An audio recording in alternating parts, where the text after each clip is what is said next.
Edi Rama solli 2 shembuj për të argumentuar dallimin e madh, sipas tij, mes listave me kandidatët për deputet të ofruar nga opozita dhe listës së kandidatëve të mazhorancës.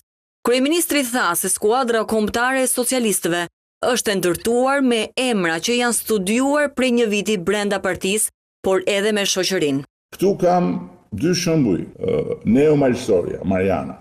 Neo Malsoria unë e kam njohur sepse kam pasur stuar në podcast, dhe është bërë simbol i Shqipërisë turistike.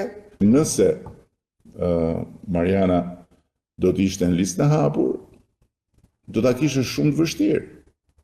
Një person tjetër, i cili ka vite të tëra, që është në krye të punëve, që është deputet prej disa kohësh, ka qenë kryetar i Bashkisë Berat, Fadil Nasufi, veteran i Partisë Socialiste.